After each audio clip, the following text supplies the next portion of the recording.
අද 2020 ඔක්තෝබර් 23 සිකුරාදා සිරස්තල තවත් කොවිඩ් ආසාදිතයන් 609 දෙනෙකු හඳුනා ගැනේ. බේරුවල සහ ගාල්ලදීවර වරාය දෙකත් වැසේ. හෝමාගම සහ රත්නපුරත් මාළු වෙළඳුන් දෙදෙනෙක්ට කොවිඩ්. දිනක් තුල ලොව වැඩිම කොවිඩ් ආසාදිතයන් ගණන ඊයේ වාර්තා වේ. යුරෝපයේ වසංගත ව්‍යාප්තියත් ඉහළට. ප්‍රංශයේ ප්‍රදේශ රසකට ඇඳිරි නීතිය. 20ට පක්ෂ වූ විපක්ෂයේ මන්ත්‍රීවරුන්ට පක්ෂයෙන් විනය පරීක්ෂණ. පැහැදිලිව තීන්දුවක් ගත්තම අපි විනය කටයුතු කරනවා. පක්ෂ වූ හේතුව ඩයනා කියයි. අපිට ඕන බලයක් තියෙන ජනාධිපති කෙනෙක් රටක. පාස්කු බෝම්බකරු සහරාන්ගේ බිරිඳ දෙවන දිනයටත් ජනපති කොමිසමට. මාධ්‍ය නොමැතිව සාක්ෂි දෙයි. This is Ada Derana Prime Time with Vasanthi Nanayakara and Dilipa Hinayaka. Live from Studio 24 in Colombo.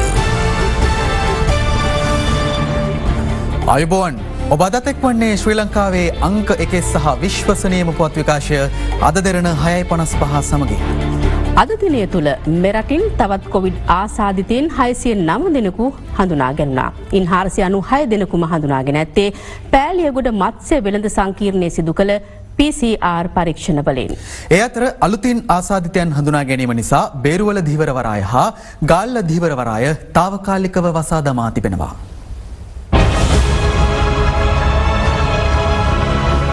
Peliyagoda මධ්‍යම මත්ස්‍ය වෙළඳ සංකීර්ණය ආශ්‍රිතව හඳුනාගත් සමස්ත ආසාදිතයින් සංඛ්‍යාව අද වන විට 237ක් දක්වා ඉහළ ගොස් තිබෙනවා. ඊයේ නව ආසාදිතයින් 188 දෙනෙකු එම නියදීන් වාර්තා වීමත් සමගයි. ඊයේ හඳුනාගත් හිම ආසාදිතයන් වැල්ලම්පිටිය, දෙමටගොඩ, කොටහේන, කඩුවෙල, කැලණිය, කිරිවත්ගොඩ, වත්තල, කඩවත සහ මොරටු යන ප්‍රදේශවල පදිංචිකරුවන්. ඉකුත් සතිය තුල පෑලියගොඩ මත්ස්‍ය වෙළඳ සංකීර්ණය වෙත පැමිණි ජායල, කඳාන, බටගොඩ, වැලිගම්පිටිය යන ප්‍රදේශවල ජංගම වෙළඳුන් සහ පාරිභෝගිකයන් 250 දෙනෙකුගේ පමණ PCR පරීක්ෂණ ජායල නගර සභා ක්‍රීඩාංගණයේදී අද සිදු කෙරුණා. ආසාදිතයන් වාර්තා වීමත් සමග පෑලියගොඩ මත්ස්‍ය වෙළඳ පොළ මුළුමනින්ම වසා දැමුණු අතර මේ අද එහි තත්වයයි. ඊයේ දිනේට නැත්නම් අද දිනේදී දින 8කට අද දිනේ සිට බැලුවොත් ප්‍රථම කාල පරිච්ඡේදය තුල මෙම පෑලියගොඩ මාළු වෙළඳ සංකීර්ණයට යම්කිසි පුද්ගලයෙක් පැමිණිලා තිබෙනවා නම් මේ දක්වා රෝහලක් නැත්නම් නිරෝධායන මධ්‍යස්ථානයකට අරන් ගිහිලා නැත්නම් එහෙමත් නැත්නම් ඔබව නිවසක නිරෝධායනට ලක් කරලා නැත්නම් එහෙමනම් වහාම හැකි ඉක්මනින් ඔබගේ මහජන සෞඛ්‍ය පරීක්ෂකවරයාට ඔබ මේ ආකාරයට ගිය බව දැනුම් දෙන්න. එතකොට ඔහු ඔබ හැකි ඉක්මනින් PCR පරීක්ෂණයකට යොමු කරයි. මේක ඉතාමත්ම වැදගත් වෙනවා. මේ අතර බේරුවල ධීවර වරායෙන් අහඹු ලෙස තෝරාගත් ධීවරයන් 100 දෙනෙකුගේ PCR පරීක්ෂණ ඊයේ සිදු කර තිබූ අතර ඒ අතරින් 20 දෙනෙකුට COVID-19 වෛරසය ආසාදනය වී ඇතැයි තහවුරු වී තිබෙනවා. මොවුන් සියලු දෙනාම බේරුවල ධීවර වරායේ දිගුකාලීන වෙළඳුන් වන අතර බේරුවල, මග්ගොන, මුංහේන, නල්ලහේන, මොරගල්ල සහ මර්දාන යන ප්‍රදේශවල පදිංචිකරුවන්. පෙරේදා දින අපි අලුත්ගම බස් නැවතුම් පොලේ සාම්පල් 74ක් කරනවා. එහිදී අලුත්ගම ප්‍රධාන මාළු ව්‍යාපාරිකයෙක් ඊයේ රාත්‍රී පොසිටිව් වෙනවා. ඒ සමගම තමයි අපිට ජයවර්ධනපුර ලැබ් එකෙන් අපිට කියන්නේ විශාල ප්‍රමාණයක් මේ බේරුවල වරායේ ඊයේ දින අපි උදේ කරපු සාම්පල් 100 පොසිටිව් වෙලා තියෙනවා. ඒක 120ක් කෙලින්ම පොසිටිව් වෙලා තියෙන නිසා මේ ප්‍රදේශයේ දැඩි අවදානම් තත්ත්වයක් තියෙනවා කියන එක අපිට තහවුරු වුණා. මේ ප්‍රදේශයේ ටිකක් වැඩිපුර රෝගීන් වාර්තා වෙන විදිහට තමයි දැන් අපිට බලාපොරොත්තු වෙන්නේ. මෙම තත්ත්වයත් සමග බේරුවල ධීවර වරාය අද తాවකාලිකව වසා දැමීමට පියවර ගන්නු අතර ධීවරයන් සහ ඔවුන්ගේ ආශ්‍රිතයන් 700 දෙනෙකුගේ PCR පරීක්ෂණ සිදු කිරීමට පියවර ගත්තා. ඔර්ලෝසු කනුවසල මාළු වෙළඳාම් කරන වෙළඳාම් හතුන් හත කරන අවසාන නිවේදනයයි. ඔබගේ මාළු තොගයක් රැගෙන හැකියික්මනින් ඔබ රේගුවපාර යතර ආශ්‍රිතයන් සුලභව ගැවසුණු බේරුවල ප්‍රාදේශීය සභා ගොඩනැගිල්ල සහ අලුත්ගම මත්ස්‍ය වෙළඳ සංකීර්ණයත් වසා දැමීමට සෞඛ්‍ය අංශ පියවරගෙන තිබෙනවා. හෝමාගම ප්‍රාදේශීය සභාවට අයත් වෙළඳ සංකීර්ණයේ මාළු වෙළඳ සැලද වසා දැමීමට සෞඛ්‍ය අංශ අද පියවර ගත්තේ එහි හිමිකරුට වෛරසය ආසාදනය වී ඇතැයි තහවුරු වීම හේතුවෙන්. හිමිකරු ස්වේච්ඡාවෙන්ම PCR පරීක්ෂණ සඳහා යොමුව තිබූ අතර වෙළඳ සැලේ සේවකයන් 10 දෙනෙකුද ස්වයං නිරෝධායනය සඳහා යොමු කර තිබෙනවා. රත්නපුර පොදු වෙළඳ සංකීර්ණයේ මාළු වෙළඳ සැලත් වසා දැමීමට සිදු වුණේ එහි හිමිකරුට වෛරසය ආසාදනය වී ඇතැයි තහවුරු තහවුරු වීම හේතුවෙන් එහි හිමිකරු ඉකුත් සතියේ පෑලියගොඩ මත්ස්‍යවේලන් වෙත පැමිණ තිබූ අතර මේ හේතුවෙන් රත්නපුර මුවගම ප්‍රදේශයේ නිවාස 100ක පමණ පුද්ගලයන් ස්වයං නිරෝධායනය සඳහා යොමු කිරීමට සෞඛ්‍ය අංශ පියවර ගත්තා. පෑලියගොඩ මාළු වෙළඳපොලේ සේවය කරන ඇඹිලිපිටිය පදලංගල සූරියගම පදිංචි අයෙකු කොවිඩ් ආසාදිතයෙකු බව තහවුරු වුණා. මොහු ඉකුත් 16 වනදා සිය නිවස වෙත පැමිණීමෙන් පසුව ඇඹිලිපිටිය නගරයේ ස්ථාන කිහිපයකටත් පදලංගල සතිපොළ ඇතුළු ප්‍රදේශයේ ස්ථාන කිහිපයකටත් ගොස් තිබෙනවා. ඔහු ආසාදිතයෙකුව හඳුනාගෙනුනේ ඉකුත් 20 වනදා යලිත් පෑලියගොඩ මාළු වෙළඳපොළට පැමිණි අවස්ථාවේ සිදු කළ PCR පරීක්ෂණයකදී ඒ අනුව ඔහුගේ පවුලේ 9 දෙනෙකු ඇතුළු පුද්ගලයන් 20 දෙනෙකු ස්වයං නිරෝධායනය සඳහා යොමු කිරීමට සෞඛ්‍ය අංශ පියවර ගත්තා. ඇහැලියගොඩ බුලුගහපිටිය පදිංචි මාළු ව්‍යාපාරිකයෙකුගේ පුත්‍රයාටද වෛරසය ආසාදනය වී ඇතැයි තහවුරු වුණා. ඔහු පෑලියගොඩ වෙළඳපොළෙන් මාළු රැගෙන විත් සිය පියාට අයත් ඇහැලියගොඩ නගරයේ වෙළඳසැලට ලබා දීම සිදු කර තිබෙනවා. ඔහුගේ ආශ්‍රිතයන් ලෙස හඳුනාගත් නිවාස 15ක සහ වෙළඳසැල් 10ක පිරිස් ස්වයං නිරෝධායනය සඳහා යොමු කෙරුණා. පෑලියගොඩ වෙළඳපොළ වෙත පැමිණි මාතර වැලිගම මහවිදිය ප්‍රදේශයේ පදිංචි මාළු ව්‍යාපාරිකයෙකුද කොවිඩ් ආසාදිත බවට හඳුනාගෙන තිබෙනවා. මේ හේතුවෙන් වැලිගම ප්‍රදේශයේ මාළු වෙළඳාමට සම්බන්ධ පුද්ගලයන් 12 දෙනෙකු ස්වයං නිරෝධායනයට ලක් කර සිටිනවා. ගාල්ල දීවරවරාය ආශ්‍රිතව PCR පරීක්ෂණ 166ක් ඊයේ සිදු කෙරුණු අතර ඉන් 5 දෙනෙකුට වෛරසය ආසාදනය වී ඇතැයි තහවුරු වී තිබෙනවා. ඒ සමග ගාල්ල දීවරවරාය වෙත පැමිණි අයගේ තොරතුරු ලබා ගැනීමට සෞඛ්‍ය අංශ අද පියවර ගත්තා. COVID-19 ආසාදිතයෙකු තැපැල් පාර්සලයක් ලබා දීම සඳහා පැමිණ ඇතැයි හඳුනා ගැනීමත් සමග ගාල්ල ප්‍රධාන තැපැල් කාර්යාලයේ තාවකාලිකව වසා දැමීමට අද පියවර ගැනුණා. කොළඹ වරායේ නැවතටාගංගනයේ සේවය කළ අහුන්ගල්ල කටුවිල පදිංචි අයෙකු පසුගියදා ආසාදිතයෙකු බව තහවුරු වූ අතර ඔහු සහභාගී වූ ප්‍රදේශීය අවමංගල උත්සවයක් පැවති නිවසේ සමාජිකයන් 30 දෙනෙකුටද වෛරසය ආසාදනය වී තිබුණා. එම අවමංගල අවස්ථාවට සහභාගී වූ සෙසු අයගේ PCR පරීක්ෂණ පෙරදා සිදු කෙරුණු අතර එහිදී තවත් 16 දෙනෙකුට වෛරසය ආසාදනය වී ඇතැයි තහවුරු වී තිබෙනවා. මේ හේතුවෙන් අහුන්ගල්ල කටුවිල සහ ගල්විහිර යන ප්‍රදේශවලට සංචලන සීමා පැනවීමට සෞඛ්‍ය අංශ පියවර ගත්තා. මේට හේතු වෙලා තිබ්බේ අවසරයකින් තොරව නිසි සෞඛ්‍ය ආරක්ෂිත ක්‍රමවේද භාවිතා නොකිරීම නිසා මළගෙදරකට සහභාගී වූ පිරිසක් නිසායයි අපි දැනට අවධානය යොමු කරනවා. නමුත් මේ හේතුව නිසා අහුන්ගල ප්‍රදේශයේ දැඩි සංචරණ සීමා දැනට පනවලා තිබෙනවා. ඉතින් අපි ජනතාවෙන් ඉල්ලා සිටිනවා මේ අවස්ථාවේදී කිසිම හේතුවක් නිසා මේ ප්‍රදේශයෙන් බැහැරට හෝ ඇතුළු වීම සීමා කරන ලෙස අපි ඉල්ලා සිටිනවා. අපිට පූර්වානාවක කියන්න බැරි තත්ත්වයක් උද්ගත වෙලා තියෙන. දැන් අපි පෙරේද වෙනකොට අපි හිතුවේ නෑනේ කොළඹ වැල්ලම්පිටියේ බ්ලූ මැන්ඩල් වහන්න වෙයි කියලා. නමුත් දැන් ඊයේ අපිට එහෙම කරන්න සිද්ධ වුණානේ. හෙට මේක මහරගමට කොට්ටාවට දෙහිවලට යයිද නැද්ද කියන එක අද අපිට කියන්න බෑ. තාම මේකේ හරි අවදානම අපිට දැනෙලා නැහැ. කියන්නේ සමාජය තුළ රෝගීන් වාර්තා වෙනවද කියලා කවුරු හරි මගෙන් අහුවොත් එහෙම උත්තරේ තමයි ඔව්.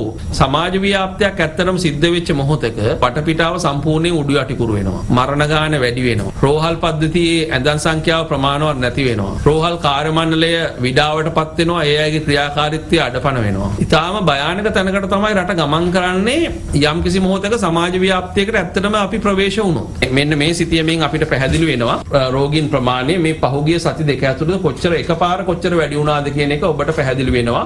අපිට තීරණ ගන්න අපි තවදුරටත් ප්‍රමාද කරන්නේ නැතුව හරි තීරණ ගත යුත්තේ ඇයි කියන එක මේ ප්‍රස්තාරයේ අධ්‍යයනය කරන ඕන කෙනෙකුට පේනවා. හම් වෙන රෝගීන් සියලු දෙනා තාක්ෂණය පාවිච්චි කරලා GPS මැපින් සිස්ටම් එකක් කරහා මැප් කළොත් ලංකාවේ සිතියමේ සිතියන්ගත කළොත් අපිට ඉතාම පැහැදිලිව සිස්ටම් එකෙන්ම අපිට හයි රිස්ක් ඒරියාස් මොනවද කියලා එළියට ගන්න පුළුවන්. ඒ අනුව ලොක්ඩවුන් කරන්න ඕන ප්‍රාදේශීය වශයෙන් ප්‍රදේශ උදකලා කරන්න ඕන කොහෙද කියලාත් අපිට මේ සිතියමෙන්ම අපිට යම් නිගමන වලට එන්න පුළුවන්කම ලැබෙනවා. ඒක හැමෝටම හරි ලේසි වෙනවා. මෙරටින් වාර්තා වූ 14 වන කොවිඩ් ආසාදිත මරණය ඊයේ වාර්තා වූ අතර මේ ගොස් තිබුණේ කුලියාපිටිය ප්‍රදේශයේ පදිංචිව සිටි 50 හැවිරිදි කාන්තාවක්. කොළඹ IDH රෝහලේ ප්‍රතිකාර ලැබමින් සිටි ඇය වකුගඩු රෝගී තත්ත්වයේ සහ හෘද රෝගී තත්ත්වයකින් පෙළෙමින් සිට තිබෙනවා. ඇයගේ දේහය පිළිබඳ අවසන් කටයුතු කොළොන්නාව පොදු සුසාන භූමියේදී අද පස්වරුවේ සිදු කෙරුණා. මේ අතර කොස්ගම ප්‍රාදේශීය රෝහලේ ප්‍රතිකාර ලැබමින් සිටි 26 හැවිරිදි කොවිඩ් ආසාදිත තරුණයෙකු අද අලුයම රෝහලින් පලා ගොස් තිබුණා. ඔහු පෑලියගොඩ මත්ස්‍යවේලඳ සංකීර්ණයේ ආශ්‍රයෙන් හඳුනාගත් ආසාදිතයෙකු වන අතර වැල්ලම්පිටිය සේදවත්ත ප්‍රදේශයේ පදිංචිකරුවෙක්.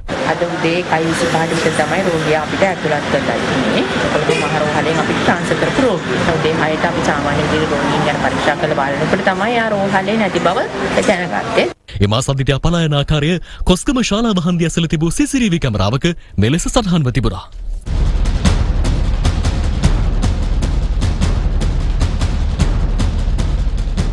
කෙසේ වෙතත් ඔහු බොරැල්ල සහස්පුර නිවාස සංකීර්ණයේ 13 වන මහලේ නිවසක සිටියේදී සොයාගෙන තිබෙනවා.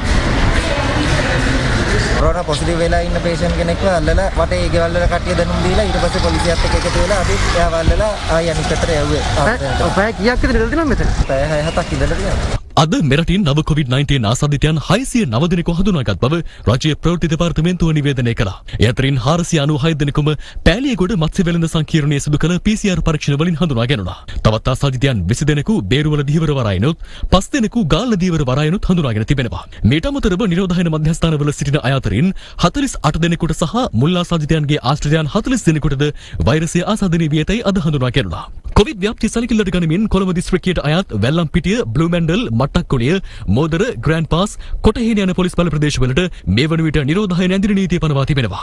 සමස්ත ගම්පහ දිස්ත්‍රික්කයටම තවදුරටත් ඇඳිරි නීතිය ක්‍රියාත්මකයි. පොලිස් වසම් 44ක ලංකාවේ නිරෝධායන ඇඳිරි නීතිය ක්‍රියාත්මක වෙනවා.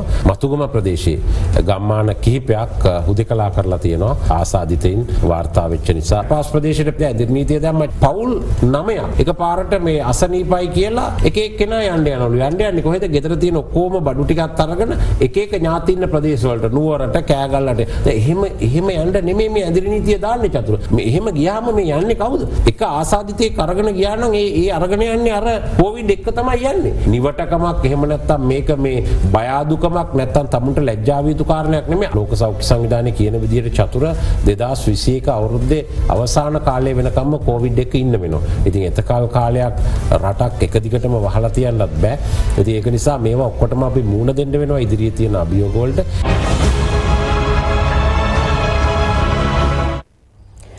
COVID-19 වසංගතය පාලනය කිරීම සම්බන්ධයෙන් ලොව සෙසු රටවලට සාපේක්ෂව ශ්‍රී ලංකාව බොහෝ ඉදිරියෙන් සිටින බව සෞඛ්‍ය අමාත්‍ය පවිත්‍රා වන්‍යාරච්චි මහත්මිය පවසනවා. COVID-19 වසංගත තත්ත්වය පිළිබඳව පාර්ලිමේන්තු කල්තැබීමේ විවාදයට අද එක්වෙමින් ඇය මේ බව සඳහන් කළා.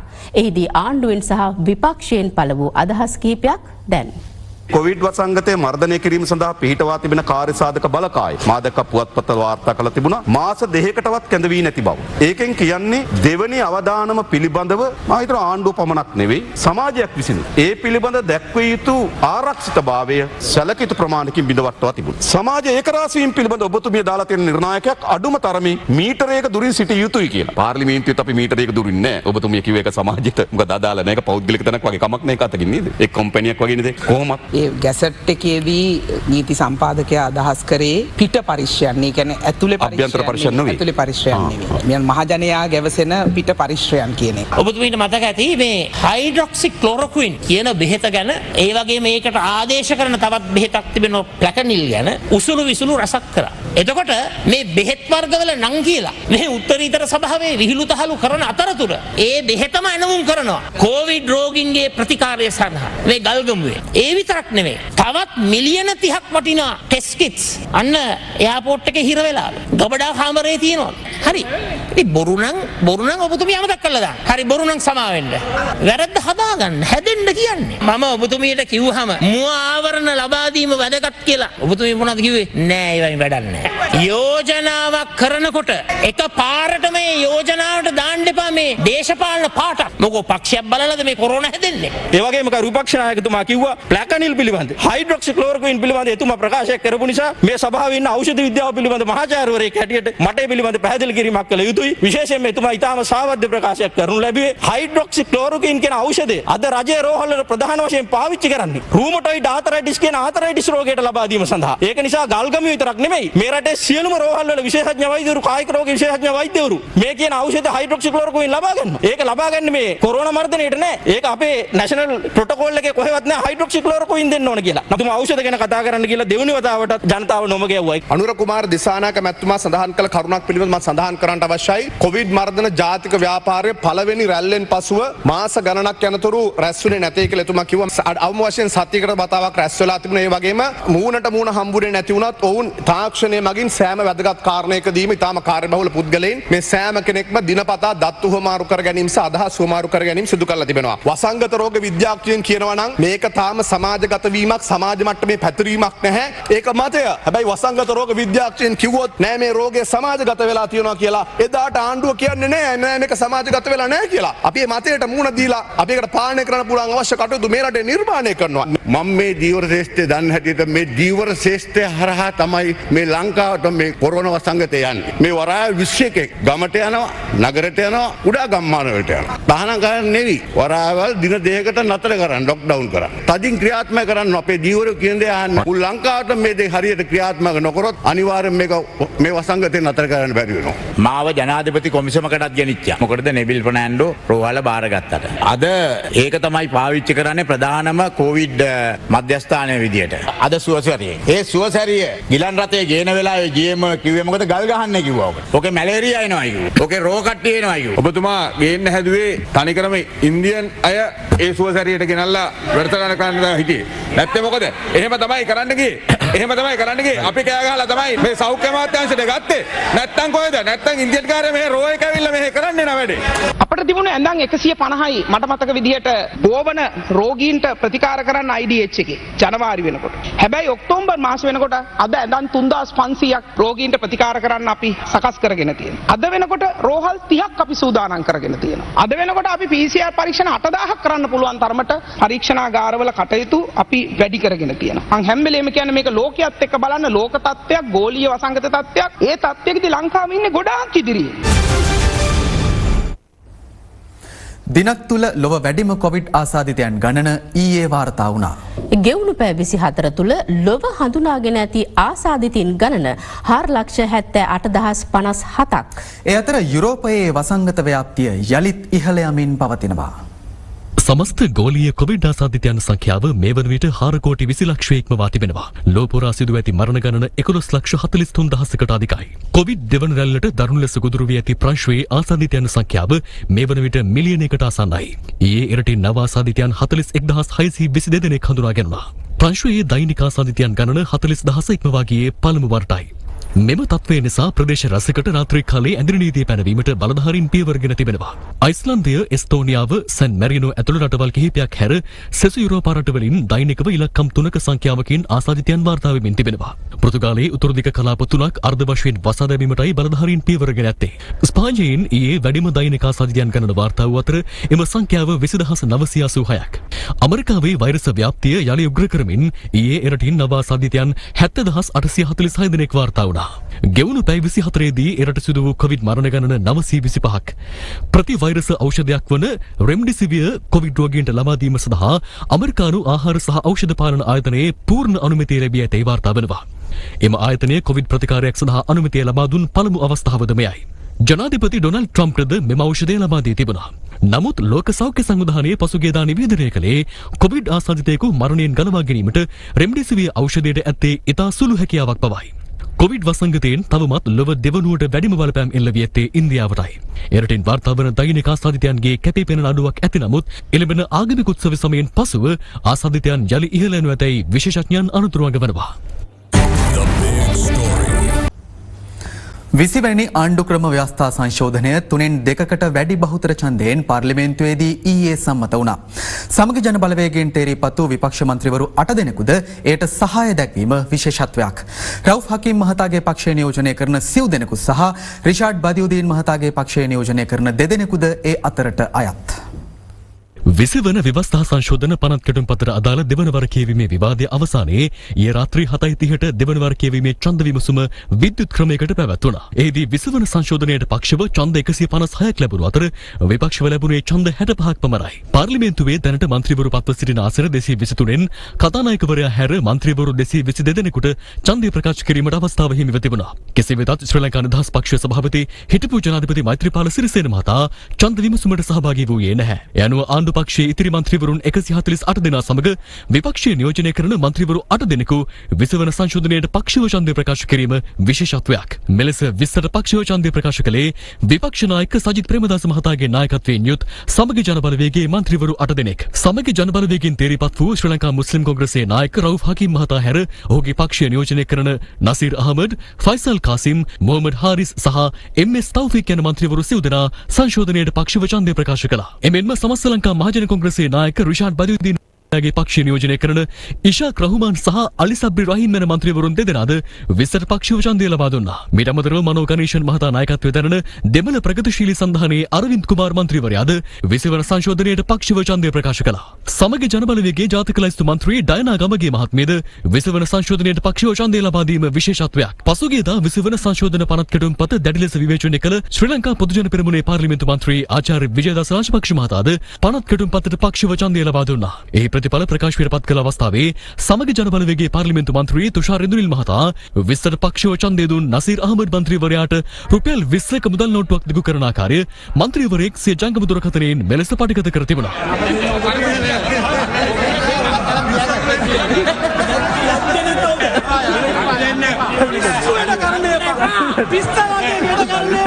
ඉන්පසුව සංශෝධන පනත් කෙටුම්පත තුන්වන වර කියවීම හෙවත් කාරක සභාව අවස්ථාව ආරම්භ වුණා. එහිදී අධිකරණ අමාත්‍ය ජනාධිපති නීතිඥ අලි සබ්රි මහතා විසින් 20 වන සංශෝධන පනත් කෙටුම්පතට වගන්ති 57ක් එක් කරනු ලැබුව අතර පනත් කෙටුම්පතේ ද්විත්ව පුරවැසි භාවය පිළිබඳව වගන්තියට විපක්ෂයේ ප්‍රධාන සංවිධායක ලක්ෂ්මන් කිරියල්ල මහතා ඡන්ද විමසීමක් ඉල්ලා සිටියා. ඒ අනුව පැවති ඡන්ද විමසුමේදී ද්විත්ව පුරවැසි භාවය පිළිබඳව වගන්තියට පක්ෂව ඡන්ද 157ක් හිමි වූ අතර විරුද්ධව ලැබුණේ ඡන්ද 64ක් පමණයි. දෙවන වර කියවීමේ ඡන්ද විමසීමේදී 20ට විරුද්ධව ඡන්දය ප්‍රකාශ කළ රිෂාඩ් බදියුදීන් මහතාගේ පක්ෂයේ දිගමඩුල්ල දිස්ත්‍රික් මන්ත්‍රී SMM මුෂාරෆ් මහතා මෙහිදී ද්විත්ව පුරවැසි භාවය පිළිබඳ වගන්තියට පක්ෂව ඡන්දය ලබා දීම විශේෂත්වයක්.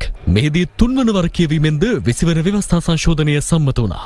පක්ෂව ඡන්ද 156යි විරුද්ධව ඡන්ද 65යි.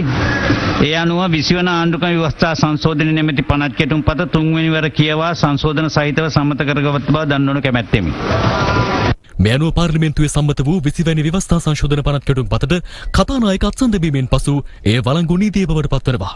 මෙම සංශෝධනයත් සමග ව්‍යවස්ථාමය වෙනස්කම් කිහිපයක්ම සිදු වෙනවා. අගවිනිසුරු ශ්‍රේෂ්ඨාධිකරණ විනිසුරුවරුන්, අභ්‍යාචනාධිකරණ සභාපති සහ එහි විනිසුරුවරුන්, නීතිපති, පොලිස්පති, විගණකාධිපති සහ ඔම්බුඩ්ස්මන් යන රජයේ ඉහළ නිලතලවලට පුද්ගලයන් පත් කිරීම මින් ඉදිරියට පාර්ලිමේන්තුවේ නිරීක්ෂණවලට යටත්ව ජනාධිපතිවරයා වෙත පැවරෙනවා. අමාත්‍ය මණ්ඩලයේ පත් කිරීම ජනාධිපතිවරයා අගමැතිගේ උපදෙස් මත සිදු කළ යුතුය යනුවෙන් 19 ඇතුළත් කර තිබූ වගන්තිය අහෝසි වන අතර ඒ අනුව ජනපතිට අගමැතිවරයා සහ ඇමතිවරුන් තම අභිමතය පරිදි පත් කිරීමට බලය පැවරෙනු ඇති. එමෙන්ම යම් අමාත්‍ය දුර විෂයක් තම යටතේ තබා ගැනීමටද ජනාධිපතිවරයාට බලය හිමි වනවා. මෙතෙක් 3ක්ව පැවති මැතිවරණ කොමිසමේ සමාජිකයන් සංඛ්‍යාව 5ක් ලෙස සංශෝධනය කර තිබෙන අතර ජනපතිට එම සමාජිකයන් පත් කිරීමටත් එන් අයෙකු සභාපති ලෙස පත් කිරීමටත් බලය පැවරෙනවා. පාර්ලිමේන්තුව පත් වී වසර 4.5ක් ගත වනතුරු පාර්ලිමේන්තුව විසිරුවා හැරිය නොහැකි බවට වූ 19 වගන්තිය සංශෝධනය කර පාර්ලිමේන්තුවට වසර 2.5ක් සම්පූර්ණ වූ පසුව ඒ විසිරුවා හැරිය හැකි ලෙසට ජනපතිට බලය පවරා තිබෙනවා. ආණ්ඩුක්‍රම ව්‍යවස්ථා සභාව මින් ඉදිරියට අහෝසි වන අතර ස්වාධීන කොමිෂන් සභාවලට සමාජිකයන් පත් කිරීමට තිබූ අයිතියද අහෝසි වී යනු ඇති. ඒ වෙනුවට පාර්ලිමේන්තු සභාව හඳුන්වා දී තිබෙනවා. ද්විත්ව පුරවැසි භාවය ජනාධිපතිවරණයට හෝ පාර්ලිමේන්තු මැතිවරණයකට තරඟ කිරීමට නුසුදුසුකමක් ලෙස පැවති බාධාවද ඉවත් කෙරුණා. දෙපාර්තමේන්තු ප්‍රධානීන් පත් කිරීමේ බලය 20 වන සංශෝධනය මගින් කැබිනට් මණ්ඩලය වෙත පැවරෙනවා. මේ අතර මෙතෙක් 11ක්ව පැවති ශ්‍රේෂ්ඨාධිකරණ විනිසුරුවරුන් සංඛ්‍යාව 17ක් දක්වාත් 12ක්ව පැවති අභ්‍යාචනාධිකරණ විනිසුරුවරුන් සංඛ්‍යාව 20ක් දක්වාත් ඉහළ නැගවීම 20 වන සංශෝධනයෙන් සිදු කෙරෙනු අතර එම පත් කිරීම සිදු කිරීමේ බලධාරියා වශයෙන් ජනාධිපතිවරයාව නම් කර තිබෙනවා. කෙසේ වෙතත් 19 වන සංශෝධනයෙන් ජනපති දුර කාලය උපරිම වසර 5ක් ලෙස සහ උපරිම වාර ගණන 2ක් ලෙස පනවා තිබූ සීමාවත් කැබිනට් අමාත්‍ය දුර ගණන උපරිම 30ක් සහ නියෝජ්‍ය අමාත්‍ය දුර ගණන උපරිම 40ක් වශයෙන් පනවා තිබූ සීමාවත් නොවෙනස්ව තැබෙනු ඇති. මේට අමතරව සම්මත කර ගැනීම සඳහා ජනමත විචාරණයක් අවශ්‍ය වන කිසිදු යෝජනාවක් 20 වන සංශෝධනයට ඇතුළත් කර නැහැ. 20 වන සංශෝධනය සම්මත වූ පසු මන්ත්‍රීවරුන් සභාගර්භයෙන් පිටතට පැමිණ පළ කළේ මෙවන් අදහස්.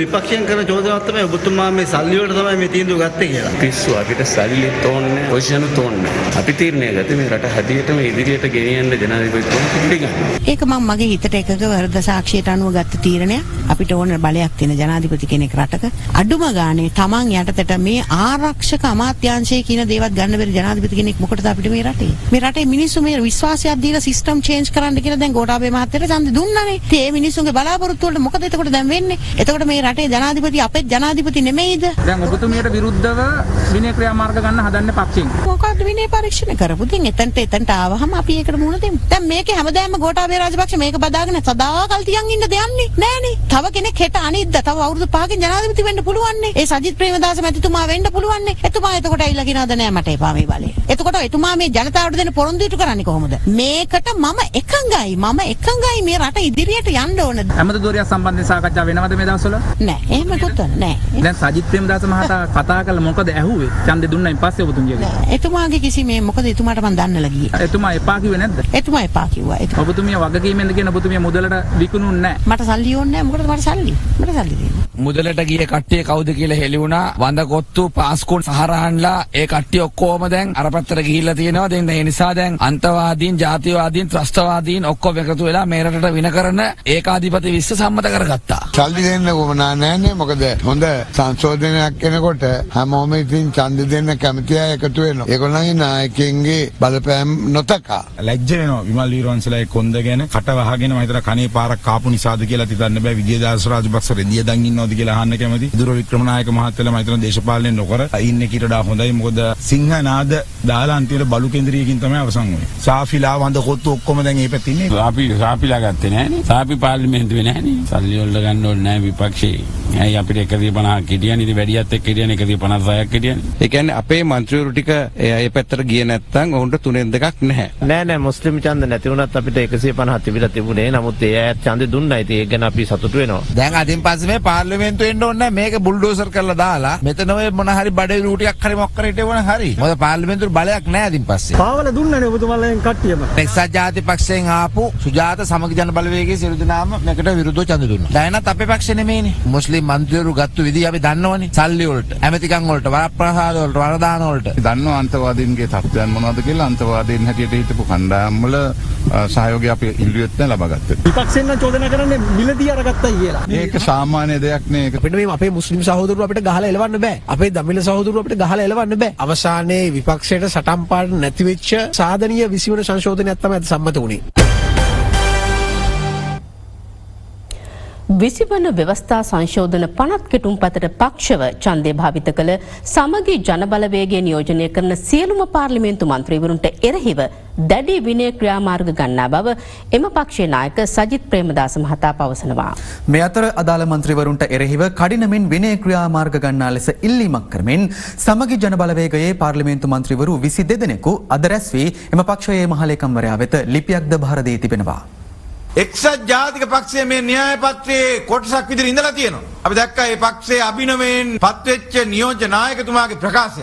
අපේ മന്ത്രിවරයා පත් කරන්නේ මේ 20 වෙනි සංශෝධනයේ සම්මත වුණා විවාදයෙන් පස්සේ. මොකද මේ ප්‍රකාශය කියවෙන්නේ? එක්සත් ජාතික පක්ෂයේ සැබෑ අරමුණ වෙලා තිබුණේ මේකට අනියමින් සහයෝගය ලබා දෙන්න. ජාතිවාදී අන්තවාදී මුල දුන්න කණ්ඩායම් එක්ක අත්වැල් බැඳගනිමින් නැවත ආණ්ඩු රැක ගැනීම සහ තනතුරු රැක ගැනීම වෙනුවෙන් කටයුතු කිරීමේ පදව විශේෂයෙන් මේ රටේ සිංහල බෞද්ධ ජනතාවගේ අවධානය සහ කනගාටුව පත් වෙයි කියන කාරණේ විශ්වාසය අපිට තියෙනවා. හිටපු ජනාධිපතිතුමා ඔබතුමාට සහයෝගය දක්වුවද? එතුමා අපිට සහයෝගය දක්වුවේ නැහැ. එතුමාගේ දේශපාලන භාවිතාව සම්බන්ධව අපිට විශාල විවේචනයක් තියෙනවා. නමුත් එතුමාට කොන්ද පණ තිබ්බා. ඒකට නම් රෙස්පෙක්ට්. මෛත්‍රීපාල සිරිසේන මැතිතුමා මේ රටේ හිටපු ජනාධිපති. එතුමා තමයි 19වෙනි ආණ්ඩුක්‍රම ව්‍යවස්ථාව නිර්මාණය කිරීමට තමන්ගේ බලය අඩු කර ගැනීමට ලංකාවේ පළවෙනි වතාවට වැඩ කරපු නායකයා. තමන්ගේ බලය අඩු කරගන්න කටයුතු කරපු කෙනාට නැවත ඒ බලය ආපහු ජනාධිපතිවරයෙකුට පවරලා නැවත අත්නොමතික බලයක් ලබා දෙන්න මං හිතන්නේ කවුරුවත් අපි සීබුද්ධියක් තියෙන කවුරුත් පනතක් ගෙනාවු කෙනෙක් වැඩ කරයි කියලා. මම හිතන්නේ මෛත්‍රීපාල සිරිසේන මැතිතුමාට තිබිච්ච අර්බුදය ඒකයි. ඒ නිසා තමයි එතුමා දින කීපයකට කලින් ආණ්ඩුවේ නායකයින්ට විශේෂයෙන් අතිගෞරව ජනාධිපතිතුමාට ගෞරව අග්‍රාමාත්‍යතුමාට ලිඛිතව මේ පිළිබඳව දැනුම් දීලා එතුමා ඉන්න අපහසුතාවය පිළිබඳව එතුමාගේ අදහස් ටික ඉදිරිපත් කරේ. මේ අතර සමගි ජන බලවේගයේ පාර්ලිමේන්තු මන්ත්‍රී කණ්ඩායම අද රැස් වී 20 වන ව්‍යවස්ථා සංශෝධන 50 කෙටුම්පතට පක්ෂව ඡන්දය භාවිත කළ සමගි ජන බලවේගයේ සියලුම පාර්ලිමේන්තු මන්ත්‍රීවරුන්ට එරෙහිව දැඩි විනය ක්‍රියාමාර්ග ගන්නා ලෙස ඉල්ලමින් මහලේකම්වරයා වෙත ලිපියක් යොමු කළා. අදාළ මන්ත්‍රීවරු තවදුරටත් පක්ෂය තුළ රඳවා ගන්නේ නම් ඒ පිළිබඳව සමග ජන බලවේගයේ මන්ත්‍රී කණ්ඩායමටද දැඩි ක්‍රියාමාර්ගයක් ගැනීමට සිදුවන බව මෙම ලිපියෙන් ඔවුන් පෙන්වා දෙනවා. එමෙන්ම පක්ෂ නායකයින් ලෙස රිෂාඩ් බදියුදීන් සහ රවුෆ් හකීම් යන මන්ත්‍රීවරුන්ද පක්ෂ තීරණයට එරෙහිව ගිය අදාළ මන්ත්‍රීවරු පක්ෂයෙන් ඉවත් කිරීමට තීරණය කරන ලෙස මෙම ලිපියෙන් ඉල්ලා තිබෙනවා. උත්තරීතර මණ්ඩලයේ තීරණය කරා පක්ෂ නායකයා ඇතුළු මන්ත්‍රී 5 දෙනාම ඒකමතික තීරණයකට එළඹිය යුතුයි යන ස්ථාවරය තමයි හිටියේ. නමුත් දැන් ඡන්දය ප්‍රකාශ කිරීම අනතුරු ඒක එහෙම සිදු වෙලා නැහැ. ඉතින් මේ පිළිබඳව පාර්ලිමේන්තු මන්ත්‍රීවරුන් පක්ෂයට පැහැදිලි කිරීමක් කරයි කියලා අපි බලාපොරොත්තු වෙනවා. මෙම 4 දෙනාට විරුද්ධව විනය ක්‍රියාමාර්ගයක් ගැනීමේ හැකියාව මොන තැනකද තියෙන්නේ? පක්ෂ ලේකම් හැටියට ඒ පිළිබඳව මට අදහසක් දෙන්න බෑ. දමිළ ප්‍රගතිශීල සන්ධානයේ සිට ඊය ආණ්ඩුවට 20 වෙනි සංශෝධනය වෙනුවෙන් සහයෝගය ලබා දී අපේ පක්ෂයේ සන්ධානයේ විනය කඩපු අරවින්ද කුමාර් මන්ත්‍රීවරයාව අපි දැනටම අපේ සන්ධානයේ සිට නිරපා යවලා අමාරයි. සමගි ජනබලවේග පාර්ලිමේන්තු කණ්ඩායම අද රැස් වෙලා ප්‍රධාන තීන්දුව හතරක් ගත්තා. පළමුවෙන්ම වහාම ක්‍රියාත්මක වන පරිදි 20 වෙනි ව්‍යවස්ථා සංශෝධනයට පක්ෂ වූ සියලුම මන්ත්‍රීතුමන්ලා අප පාර්ලිමේන්තු කණ්ඩායමෙන් වහාම ක්‍රියාත්මක වන පරිදි නිරපන්නට අපි කටයුතු කරනවා. දෙවනුව කතානායකතුමාට ලිඛිතව දැනුම් දෙනවා සමගි ජනබලවේග කණ්ඩායමේ අසුන් වලින් බැහැරව ඒ කණ්ඩායමට වෙනමම අසුන් පනවන්නේ කියලා. ඒ වගේම ඒ සියලු දෙනාට නිත්‍යානුකූලව විනය පියවර ගන්නට අපි තියෙනවා. පක්ෂය ඩයිනා ගමගේ මහත්මිය කියන්නේ එයා තමයි පක්ෂ අයිතිකාරයා. අපේ පක්ෂ නම් ඇයි මේක දාලා ගියේ? ඒක නීත්‍යානුකූල පක්ෂයක්. මේක ජනතාවට අයිති පක්ෂයක්. ඔබතුමාලා විසින් පත් කරපු විශ්වාසවන්ත පුද්ගලයන් ජාතික ලැයිස්තුවේ සාමාන්‍ය පත් කර නෑ විශ්වාසවන්ත කියලා නෑ. අපි කාන්තා නියෝජනයක් අපි යම් යම් තීරණ ගන්න වෙනවා. ඒ අනුව අපි පත් කරලා තියෙනවා. මේ අතර ඩයනා ගමගේ මන්ත්‍රීවරිය 20 වන ව්‍යවස්ථා සංශෝධන පනත් කෙටුම් පතට පක්ෂව ඡන්දය භාවිත කිරීම සම්බන්ධයෙන් අද පාර්ලිමේන්තුවේදීද අදහස් පළ කළා. අද 69 ලක්ෂයක් එතුමාට ඡන්දය දීලා මේ රටේ ජනාධිපති හැටියට පත් කරලා අද්දක බැඳලා ගඟට විසික් කළා කියනවා පීනන්න කියලා. හරිද? මේ ගත්ත තීන්දුව මම ගත්තේ මේ රට ගැන හිතලා. මට අද සමහර වෙලාවට විනය පරීක්ෂණ පවත්වන්න පුළුවන් පක්ෂය තුලින් සමහර වෙලාවට දේවල් කරන්න පුළුවන්. හැබැයි මට රැට නිින්ද යනවා මේ රට කවදා හරි. මේ රට කවදා හරි මම ඒකත් මේ රටේ ජනාධිපතිතුමා එක්ක එකතු වෙලා මේ මගේ සහයෝගය එතුමාට මම දෙනවා මේ රට හදන්න ඉදිරියට යන්න. බොහොමත්ම ස්තුතියි. දේශපාලනේ ඉන්නවා දේශපාලන ගණිකාව. ඒ පැත්තෙන් මේ පැත්තට එන මේ පැත්තෙන් ඒ පැත්තට එන එහාටයි මෙහාටයි පලින පිරිසක් ඉන්නවා. තමන්ගේ ජාතිය විකුණලා දේශපාලනයට ඇවිල්ලා පාර්ලිමේන්තුවට ඇවිල්ලා ජාතියට අගෞරවය කරලා ඒ පැත්තටයි මේ පැත්තටයි යනවා. මුදල් වලටයි සමහරක් වෙලට තව මස් කෑල්ලක් ඇමති කෑල්ලක් වගේ දෙයක්වත් ලැබෙන්නත් පුළුවන්.